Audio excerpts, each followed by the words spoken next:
Good morning mga buddy. Andito tayo siyempre sa ating mini farm. Ay papakita ko na sa inyo ngayon kasi naglipat na kami ng ibang mga manok, yung aming mga materialis. Yung materialis ni Utol nilagay na rito sa mismong bakuran ko para for more safety kasi nga maayos ang bakod dito. Bukod sa lambat may bakod na kawayan, may bakod na babaer at may bakod na dama-dama. Kaya papakita ko sa inyo yung mga dinala rito ng mga manok.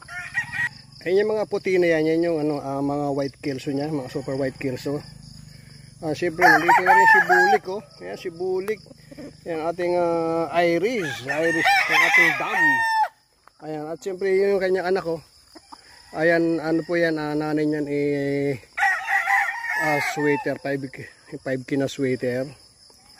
Oh, ayan po, isa pa puti, oh. Puro puti, at ito yung mga inahin natin. Mga, tornado na inahin. Ayan, ayan, ay ating bulik na inahin, yung ating dum na inahin, ay puti. At mayroon tayong doon, yung ating abuhin, blues po yan. Ito yung mga sandy hatch.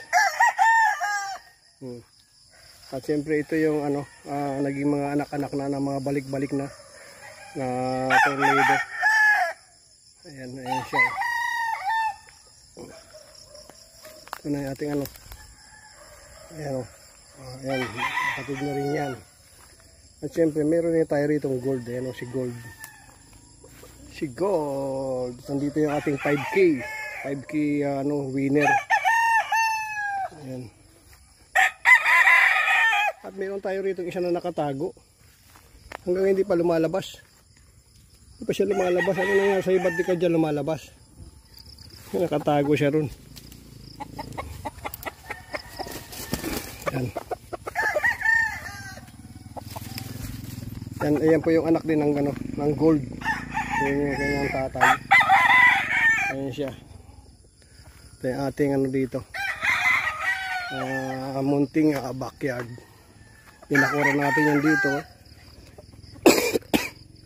Hanggang dito yan sila, yung gandong pababayan. Hanggang dito lang naman yan kasi pang materialis na natin dito yan.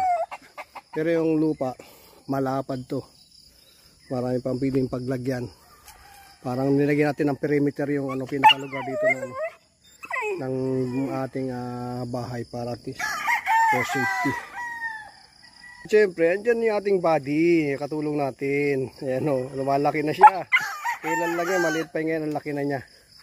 Laki na ni body, oh.